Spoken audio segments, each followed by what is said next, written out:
What's going on, boys and girls? My name is Michael SK, and welcome back to the Labyrinth of Grisaia. So in the last episode, some pretty terrifying shit went down. Yuuji no longer has parents, and it's pretty terrifying. So that happened. Go ahead and watch the last episode if you didn't, because holy shit, did things go down. Including Yuuji got adopted. So the man that adopted him had a lot of questions. What goes through that man's head. So I'm sure we'll be figuring out more about this guy. Forgot his name, but I'm sure we'll be advancing that part of the story. While we're jumping in here, I'd like to say thank you to watching these past few episodes. I know we're only 6 episodes or so in, but I mean 3 hours of the game so far, or the visual novel. It's been a lot so far, and I thank you guys for watching. I've noticed that there's been a little bit of a growth in views for the episodes that have been out for a bit. So thank you for watching, for tuning in, for subscribing if you did, for any of this, guys. It means a lot to me, and honestly, it's just a lot of motivation because it's tough for me to sit down, find the time, and really just have the effort to really just sit here for 30 minutes at a time, and sometimes even an hour to record this and not fuck it up. So, and then also edit it and make sure there's no issues in either the audio or anything like that. So, you know, the motivation really does help, and I really appreciate it, guys. So thank you for the likes, thank you for the subscribes, for the views. Really means a lot to me. So anyways, Kirihara, that's his name. Kirihara's mansion was often host to a number of adult house guests who always seemed to be coming and going. One of those men came by on a day when Kirihara was out, taking advantage of the owner's absence to lay hands on his toy. Great. He was a small man, but so fat he appeared nearly circular. I never saw anything other than a crude sneer on his ugly, drooping face. There were always dark bags under his eyes, a 2-bit low-life straight out of a central casting. And as I discovered, he was also a genuine sadist. Wow. From what he said that day, it seems he'd had his eye on me for some time. I suppose the way I silently accepted anything and everything made me an appealing target. He warned me not to tell anyone, then began to viciously abuse me, as if to vent all his accumulated frustration and rage. Oh shit, dude! That's such a generic noise, but it scares me. Utterly selfish acts of violence directed only toward the weak and powerless. The nauseating, unpleasant smell of high-priced cologne, the gold watch on his wrist.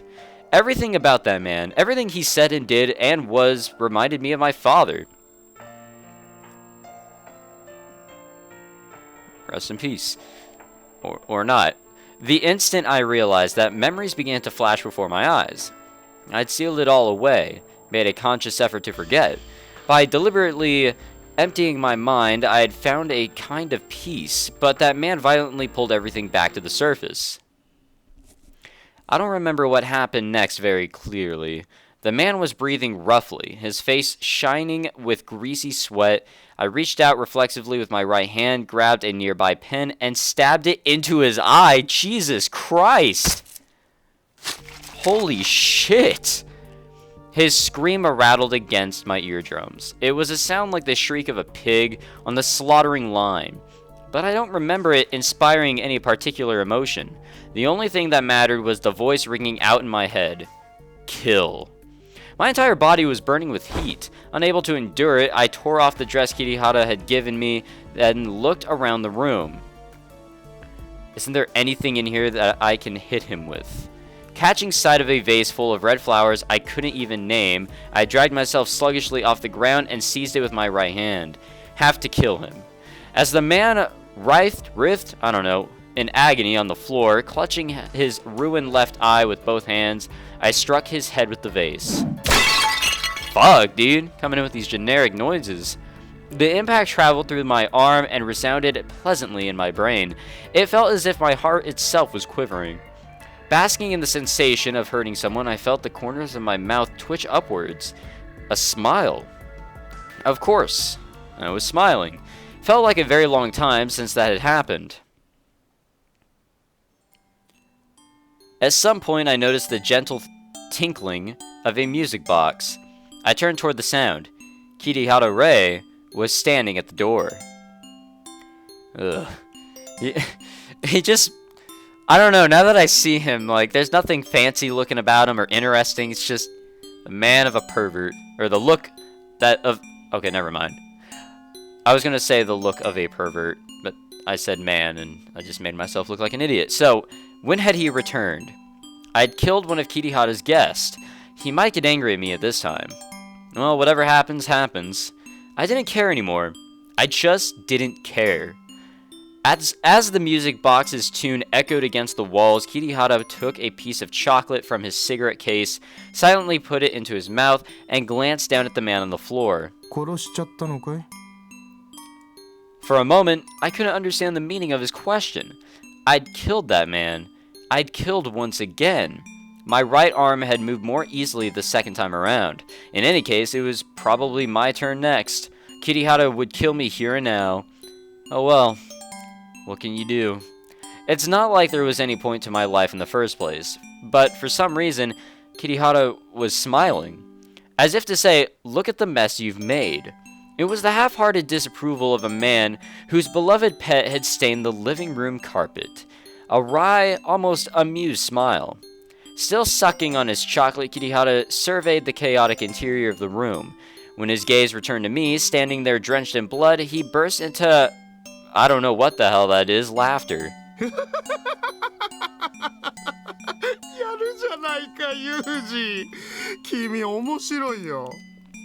I would say thanks, dude, but you just really creep me out. Are you that afraid of death? Better to kill someone than allow yourself to die, hmm?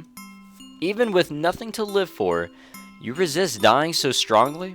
だがそれでいいんだよ、ユージ。君は正しい。それが人間が本来持つべき本能というやつだ。You're not angry? 久しぶりに君の声を聞いたな。壊れていた心が人を殺したことで少しまともに戻ったのかな。おいで、ユージ。Oh, I'd rather not, sir. I'll give you a chocolate. Kirihara beckoned to me with his hand, then sat me down on his lap as always. What the hell? This is just really creepy. いつか暇を見て殺してやろうと思っていたが、最近私も何かと忙しくてね。This is just disturbing, man. What?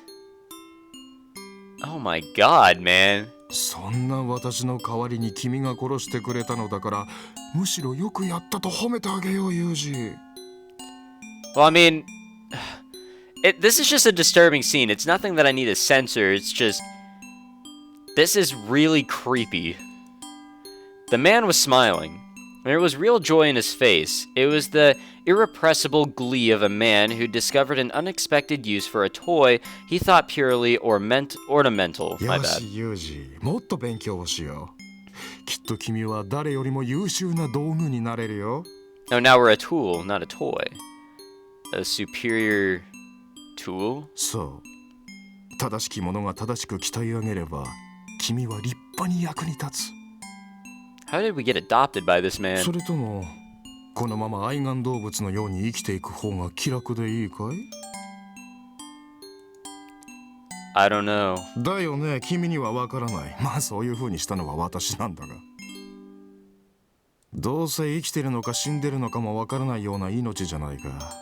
そんな君を拾った私に対する恩返しだと思って、少し頑張ってみておくれよ。ね? Okay. Come to think of it, he was completely right. A life like this wasn't any different than being dead. If I was going to make a nuisance of myself by continuing to exist, might as well try to be useful somehow. It was hard to imagine the likes of me being good for much, but it couldn't hurt to give it a try. I accepted without a second thought. At least we're no longer on that scene. It was just really weird. That was really creepy. I don't know, like, when people cross-dress IRL, I think of it as creepy, but that was creepier for many more reasons. Alright, so about a week later, Kirihara led me by the hand onto a small airplane that carried us overseas. I don't know what country we landed in. All I know for sure is that it was a very cold place. In that country, Kirihara was known as Heath Oslo, so the guy that we were introduced to in episode 1, right at the beginning. And he told me to call him by that name as well. I didn't know why, but I agreed easily enough. It's not as if I'd ever addressed him by name before, and I wasn't planning to start, so it hardly mattered either way. Oslo gave me warm clothes, then brought me by car to a desolate rural town, spreading out 1.5 kilometers in 3 directions. At the center of that T stood a small school. Wait, at the center of that T... Okay, whatever. It was an occupational training facility that Oslo had established as a personal investment, a school where you could learn various practical skills, beginning with manufacturing. Li Lishung, Kirihara Rei, Heath Oslo. He was a man of many names and many faces. Although I had some vague idea at the time, it was only significantly later that I learned his actual profession was terrorism. The school Oslo had taken me to was nothing less than a terrorist training organization under his direct control. Having unintentionally revealed a talent for brutality, I was to receive an education in the art of murder as Heath Oslo's personal pawn. ここには君と同じで親を亡くした子供たちがたくさんいる。みんなと仲良くするんだよ。気に入らない奴がいても殺しちゃダメだ。いいね? Okay. Just as also said, there were many children of many races in that school whose circumstances were similar to mine. The majority of the students were visibly shit, I can never say this either. I want to say I honestly actually have no idea how to pronounce that. Oh well. I am very dumb. And every one of them had the eyes of a starving animal. For the most part, the children kept their distance from each other and focused on the assignments. We were graded competitively on our performance to determine our relative talent in various fields.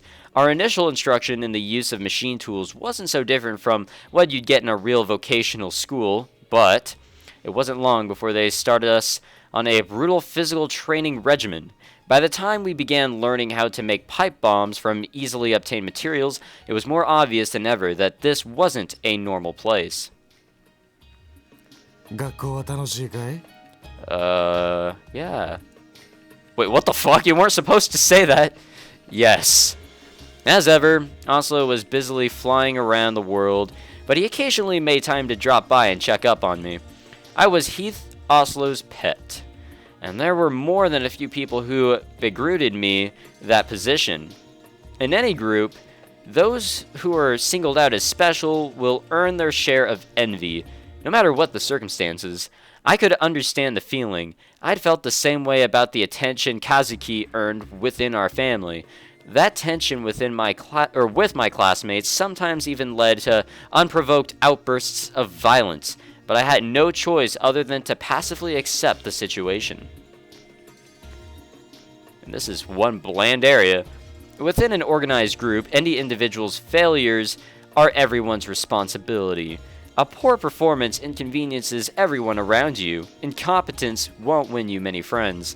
But the opposite's also true. The nail that sticks out gets hammered down.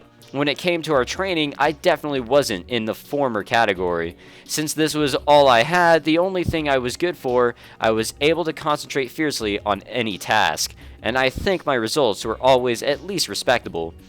Among our numerous fields of study, marksmanship was a particular specialty of mine, especially at long range. I wonder why. Or, actually, yeah, I kind of do wonder why. But it kind of leads into, like, how Yuuji is actually good with a sniper rifle, like in the future, present day.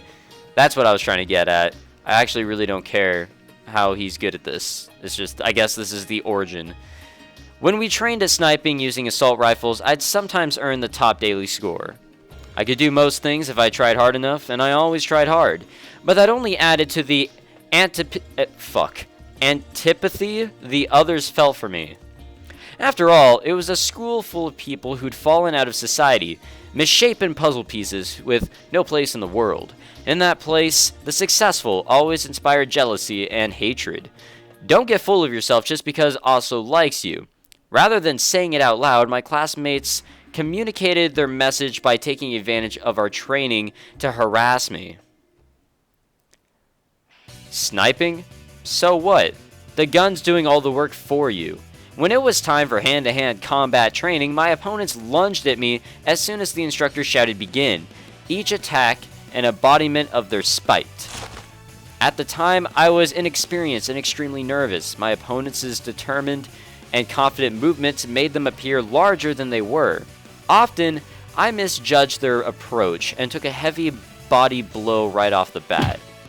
Since I was small and inferior in physique, unless I could endure that first attack, I'd be pinned to the ground in the blink of an eye.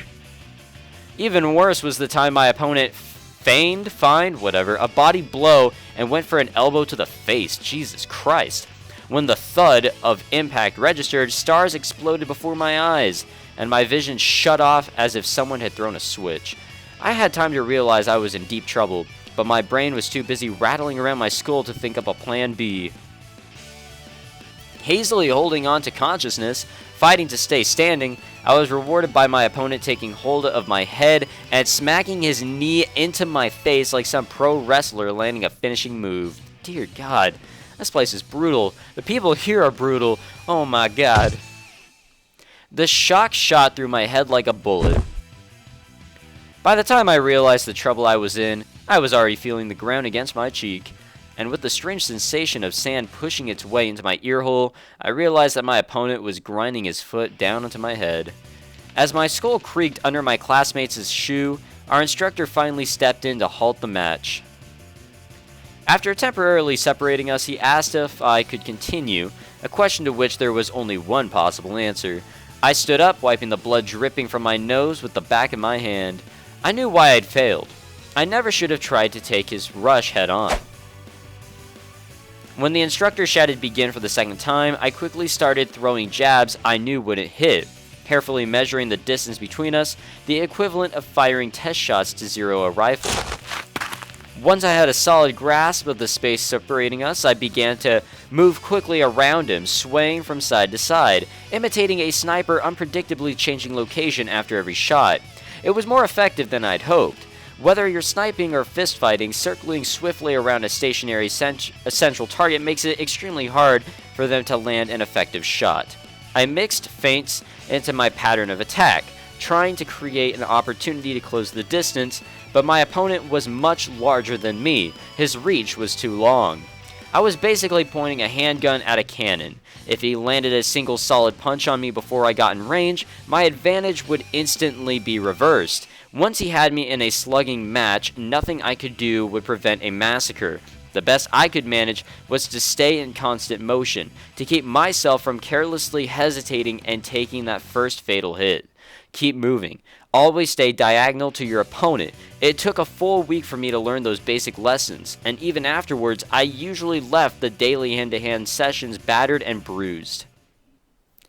Some crazy shit right here, boys and girls. That day, too, the sparring ended with me beaten black and blue. Lying flat on the ground with my limbs spread wide, I felt the earth rotating underneath me. Alright, girl, I didn't know there were girls here. Probably sympathizing with the way I passively endured those one-sided beatings, a young woman approached me with a first aid kit in her hands. I can't remember her face very well after all this time, but I'm pretty sure her name was Marin? I want to say it's Marin, but that sounds too simple. I want to say Marine? I'm going to go with Marin, and if I get yelled at, then I'll correct myself. She didn't have any memories of her past. Not where she'd come from, not why she was in the school, not what she'd be doing next. But then again, I was just as blind to my own future. I didn't get the feeling that Marin pitied me because of our similarities. Still, for whatever reason, she helped me out many times after that day. When I was injured in training, she treated my wounds. When I lost a fight and had to run through dinner as a penalty, she set aside her food and shared it with me. Even in a place like that, full of twisted outcasts, there were some people who showed kindness to others. Looking at it that way, maybe it's too early to give up on the world entirely. Not everyone's a saint, but we're not all villains either. The strong might get ahead, but even a weakling like me could find a helping hand. There are plenty of bastards out there I'll never get along with, but every once in a while I can find someone who's willing to put up with me. That's the way that's the way it is for everyone. I'm not going to complain. Sorry about that. Sometimes I just mess up, you know? At times, I'd find myself remembering something Kazuki told me once. あのね、ユージ。嫌なものを片っ端から排除していけば、いい世の中になるなんて考え方が許されるのは、小学生か独裁者ぐらいよ。Sorry, I was reading and drinking at the same time, so I'm a little slow there. まあ、実際あなたは小学生なのだから、惨めで無様に泣き叫んで、誰かが何とかしてくれるのを待つのも許されるような気もするけれど、私の弟としては許されません。I wouldn't accept that behavior either. あなたも私の弟なら、文句を言う前に行動なさい。Damn. でも、どうしてもダメだという時には、私が何とでもするし、何とかしてあげる。あなた、私の弟でよかったわね。お姉ちゃん、ありがとうわ。Well, I mean, we can't exactly go to that right now, can we? Thank you, Oni-chan. Right. When Kazuki was alive, I could try anything I wanted. I was allowed to fail. But without her, I'd lost that safety net. I could cry all I wanted, but Kazuki wouldn't hear me. I had to do everything by myself now. Counting on others would get you betrayed. Hoping for the best would leave you disappointed. You were the only thing you could truly rely on, and sometimes you had to distrust even yourself. That's the sort of place this was. There were strange things going on in that school. People were always disappearing with no explanation, and sometimes the most rebellious students would abruptly become completely passive and docile, as if their personality had transformed overnight. The opposite wasn't uncommon either. Timid, quiet kids become strangely aggressive for no reason. And there were all sorts of suspicious incidents along those lines. But this place had been suspicious enough from the start, and at this point, our classes were covering things you can't read about in any textbook. This school was a machine for the creation of terrorists. We were just the raw materials. Every once in a while, I'd receive special lessons directly from Heath Osler himself. You know, I'm gonna cut in right here. You know, I just thought about how like Yuuji would talk about his time in schools, different schools when he was younger, and he would say this throughout the Fruit of Grisaia, and this is basically one of those points. I think he even said a few times in the Fruit of Grisaia that this wasn't a normal school, but I don't think he really like went into detail. I could be wrong, but that's what I'm thinking. Oh shit. 暗殺者というとどうしても重火器を使うイメージがある。だがそれはナンセンスだと思わないかい? Why are you dressed like that? Field stripping was the topic of the lesson that day. After thoroughly disassembling an automatic rifle, I was to line up its pieces neatly on the ground, and then accurately reassemble them as quickly as possible. Oslo had begun to speak as I quietly sat at the task. 武器を持った相手の対処法として一応は教えるが、君は銃なんて無粋なものを使う必要はない。弾がなくなれば殴るぐらいしか使い物にならないような道具に依存するな。やはり刃物だよ。いや、刃物である必要すらない。もっと単純に尖っているものなら何でもいいんだ。With those words, Heath Oslo pulled me away from the lesson to train in knife combat, his own personal specialty. The most primitive method of murder, the means to experience the sensation of taking a life in the most direct possible way. He drilled that knowledge into me with a single-minded zeal. And as we trained, he laid bare my mental weakness as well. Yuuji, 君はこの世の中で生きていくには優しすぎるんだ。無意識の君の本能はあんなにも息汚いというのにどうしてそれを隠してしまうんだい？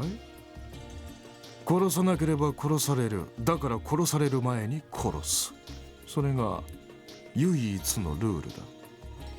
I mean, I'm pretty sure that's the rule in the wild. Kill or be killed. 死にたくなければ殺せ。一歩でも世の中に出れば周りは敵だらけだ。家族ですら敵だった君だ。理解できないわけじゃないだろ。そして君は今まで何度も敵を殺すことで生き残ってきた。生き残ったものが正義だ。生きることに意味なんてない。殺すことにこそ意味がある。I'm not really sure about that one, but alright. 君の味方は私だけだ。私以外のものは全てが敵だ。殺される前に殺せ。生きて私のところへ帰ってこい。それだけだ。簡単だろ? His words were a curse laid carefully on my heart. There was no contact with the outside. No information entered that place. Not truth, not even lies. And at the center of this sealed-off little world, there was always Heath Oslo.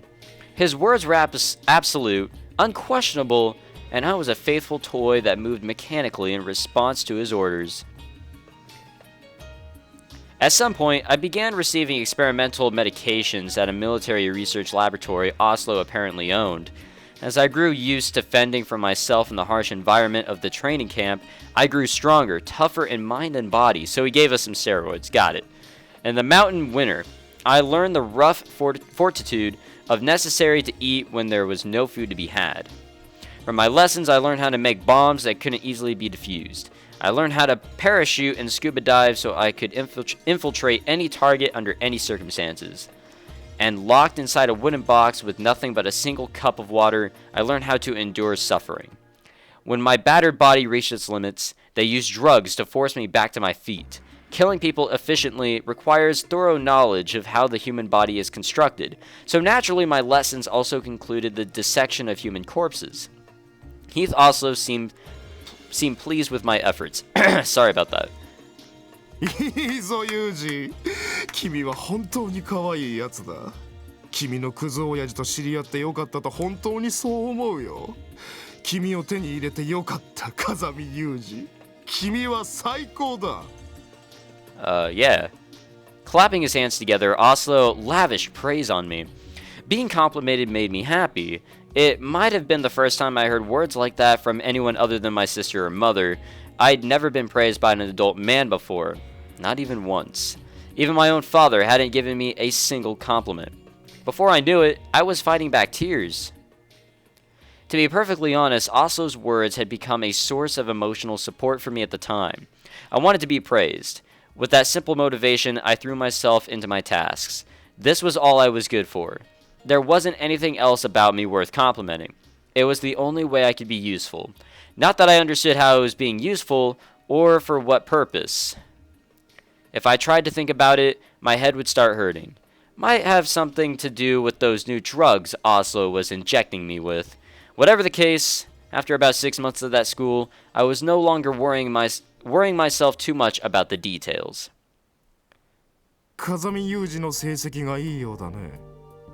Oh, I'm sure they do, but we're going to stop it there for this time, because I need to take a little break before I actually record yet another episode. I find myself taking a little bit of a break between episodes if I need to record a second one like right after. It actually helps. It keeps my commentary up and I'm not making as many mistakes, instead of going at 1 hour of solid reading. So we'll stop it there, and I'll prepare myself for the next episode, which I do need to record, as it is nighttime. And I need videos up the next day, so there's the issue. So thank you very much for watching, boys and girls. Hope you enjoyed. Forgot that I can't end the session there. I have to end it here or else the video will get a little fucked. So yeah, I hope you guys enjoyed. If you did, please leave a like, subscribe, all that great shit. And I'll see you guys next time, here with the Labyrinth of Grisaia. Take it easy, guys.